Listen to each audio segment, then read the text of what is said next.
Mari kita mulai pembahasan kita pada bagian A ini lewat dari pembahasan mengenai besaran fisis.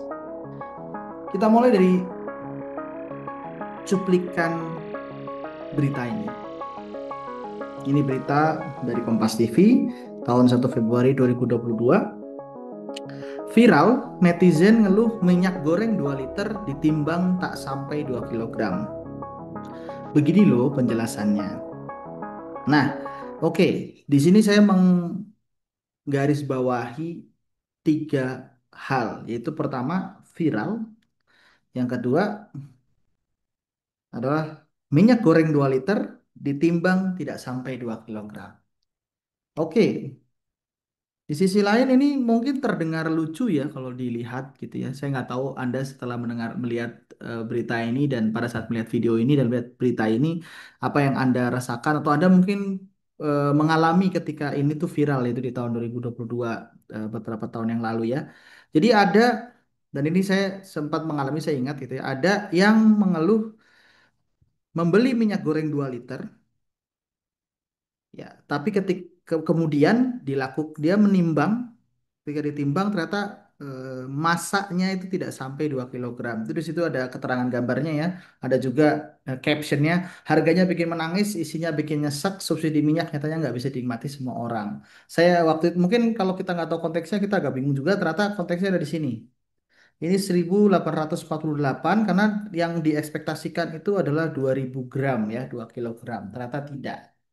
Nah, mungkin ini terdengar ya, seperti yang saya bilang tadi, mungkin terdengar lucu, tapi satu hal yang kita samakan adalah ada sesuatu yang miss di sini, yaitu bahwa apa yang salah? Pertama, di sini sudah jelas minyak goreng pakai liter satuannya, ya, sehingga angka ini itu menunjukkan sesuatu yang diukur yang kita sebut dengan volume. Nanti kita akan bercerita soal itu. Hanya apa yang dilakukan padahal informasi 2 liter itu adalah informasi tentang besaran volume, hanya kemudian dilakukan penimbangan di mana seharusnya besaran volume itu tidak diukur dengan cara ditimbang. Atau kalaupun diukur dengan cara ditimbang ada caranya, ada hal yang harus dilakukan. Seketika ditimbang maka tidak sampai 2 kilogram. Ya. Nah, sebenarnya ini bisa dilakukan ini dua hal ini itu bisa dilakukan dilakukan secara normal ketika tujuan kita adalah mencari suatu besaran lain yang disebut dengan massa jenis.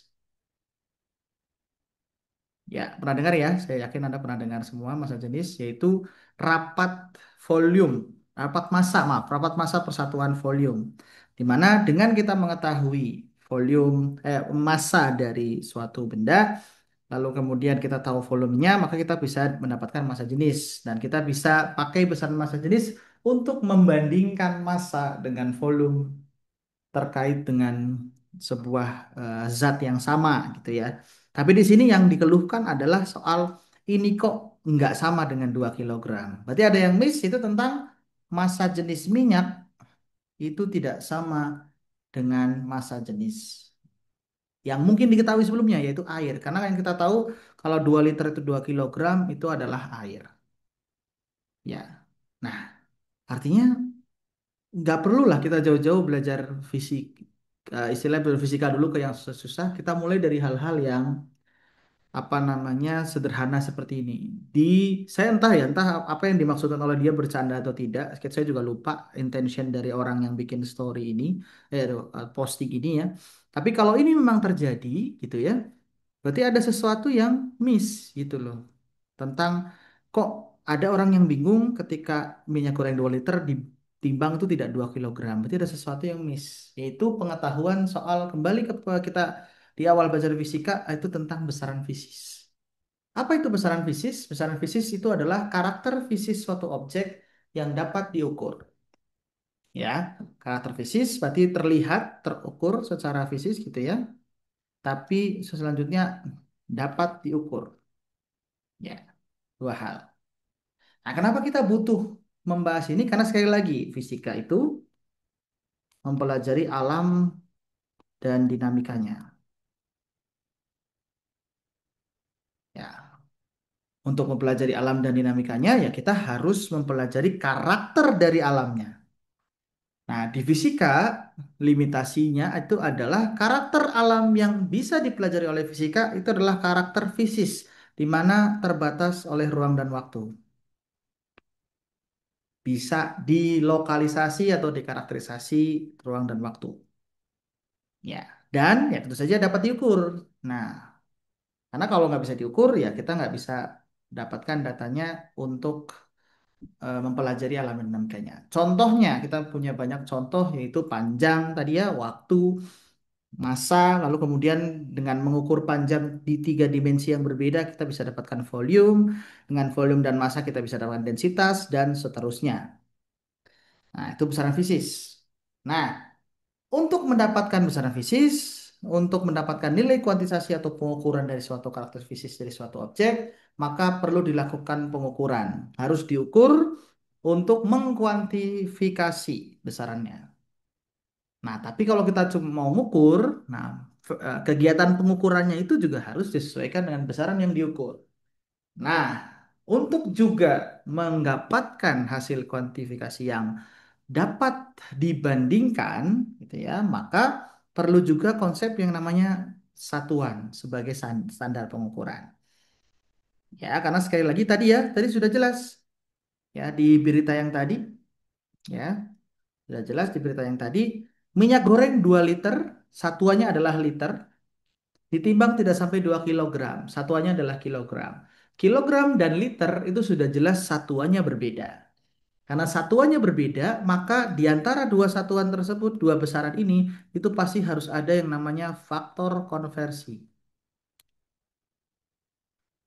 Harus ada namanya faktor konversi. Ya. Ya, di mana liter ke kilogram, faktor konversi dari mana? Tadi di besaran yang kita sebut dengan besaran lain yang kita sebut sebagai massa jenis. Ya, makanya kalau membutuhkan faktor konversi antara butuh besaran yang lain atau butuh atau konstanta yang menghubungkan antara dua satuan tersebut. Jadi pilihannya ada dua. Ya,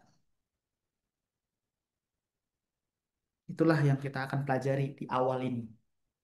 Ya, ini adalah bagian di fisika yang kadang itu hanya berwujud sebagai penghafalan saja.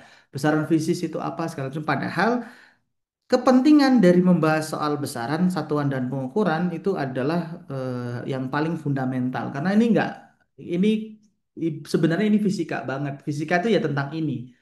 Ya, hukum apapun itu sebenarnya itu tentang menghubungkan besaran fisis yang terkoneksi di dalam hukum yang ada di alam dan dilakukan pengukuran untuk mendapatkan angka dengan standarnya adalah satuan yang ditinjau.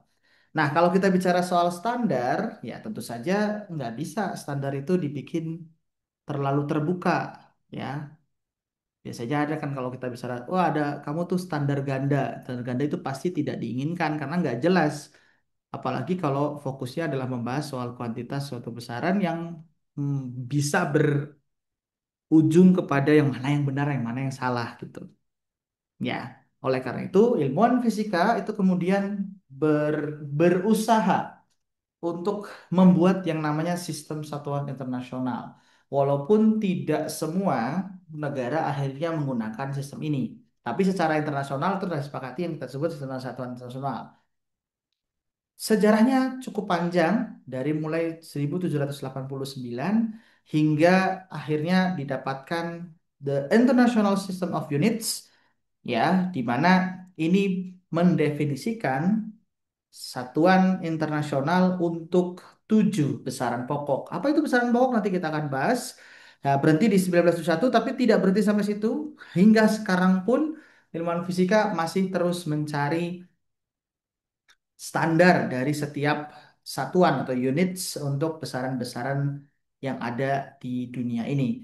Nah, agar semakin presisi kalau kita bicara soal pengukuran. Dan sekali lagi ya, karena fisika itu mempelajari alam dan dinamikanya, ketika pada suatu waktu alam itu berdinamika yang lain, maka ya nah, kemudian dipelajari lagi, di update lagi, dikembangkan lagi, dan terus eh, melalui continuous improvement untuk mendapatkan standar pengukuran yang lebih presisi. Walaupun secara catatan ada beberapa negara yang masih menggunakan sistem imperial system, ya, masih sistem imperial di mana kalau internal system Unix kan pakai meter dan segala macam, tapi imperial system contohnya untuk panjang dia masih memakai inch atau foot, ya. Kalau untuk kilogram bermassa dia memakai pounds gitu ya, atau apa lbs gitu ya, dan seterusnya.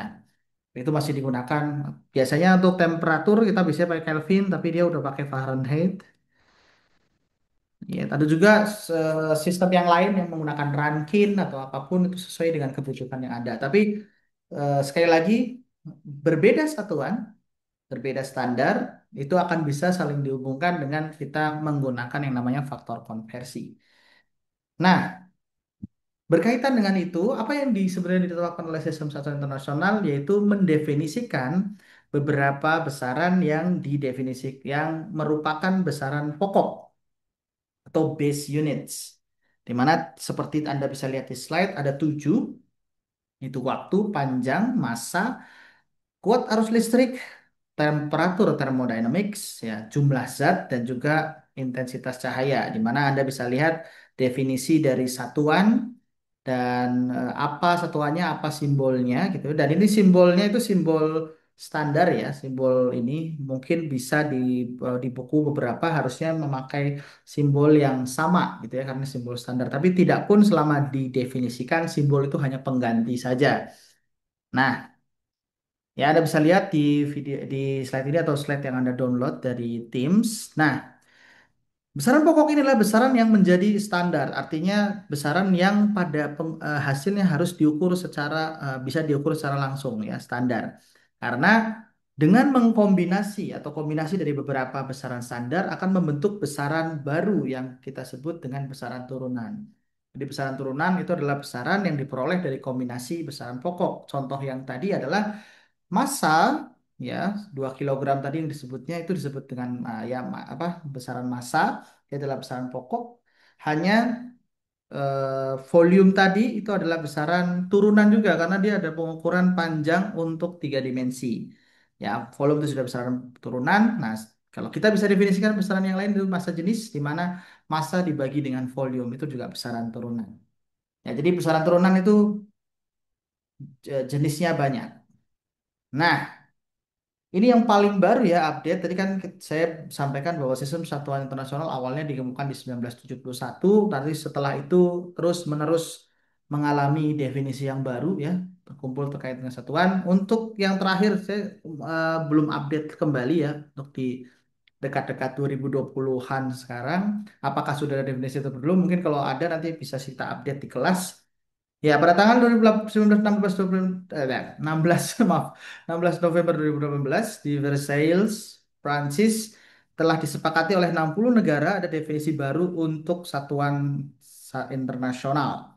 Ya, di mana definisi baru ini didasarkan pada konstanta-konstanta fundamental yang tidak bergantung pada objek fisik. Ya, karena kalau Anda bisa searching, sebelumnya pernah dengar bahwa kalau kita bicara soal meter standar itu ada batang platina iridium yang panjangnya itu sudah didefinisikan sebagai 1 meter sebagai standar. Tapi karena dia itu adalah objek fisik, ada kemungkinan juga ketika penyimpanan atau apapun dilakukan dengan tidak hati-hati, eh, panjangnya itu akan berubah gitu ya. Jadi 1 meter jadi berubah definisinya. Bayangin yang kalau ada perubahan pada standar meter, ya kita udah definisikan 1 meter seperti apa, harus didefinisikan ulang. Itu kan repot sekali ya. Makanya kebaruan yang kemudian ingin dihidangkan pada definisi sistem satuan internasional adalah jangan bergantung pada objek fisik. Makanya kalau kita bisa lihat di sini, kita kembali ke slide sebelumnya. Waktu definisi unitnya itu bergantung pada durasi atau periode dari radiasi yang berkaitan dengan transisi antara 2 level hyperfine dari ground state cesium atom. Agak kuantum, agak terlalu khusus ya, ini bukan sesuatu yang perlu dihafalkan, tapi yang jelas karena fenomena tersebut telah menjadi pola ya. Jadi transisi dua hyperfine levels, kalau Anda mau cari hyperfine Anda bisa Google sendiri ya. It's not really our concern gitu ya. Untuk penjelasan secara detail untuk sekarang fisika dasar itu sudah berlaku secara standar gitu ya transisinya, sehingga periode untuk itu itu bisa didefinisikan sebagai 1 second karena berhubungan dengan frekuensi. Ini frekuensinya 9 kali 10 pangkat 8 10 ya kalau nggak salah Hertz. Jadi karena frekuensi itu sejatinya sebanding dengan seper T, maka kalau kita mau definisikan periode T adalah seper F. Ya. Lalu kemudian yang lain juga ada. Penjelasannya dapat Anda lihat pada slide ini. Jadi akhirnya semuanya sudah didefinisikan bukan berdasarkan suatu objek fisis, tapi berdasarkan konstanta yang ada pada fundamental di alam. Ya, Anda bisa lihat, Anda mungkin ada beberapa konstanta yang sudah cukup familiar gitu ya, ada konstanta Boltzmann, bilangan Avogadro, dan segala macam.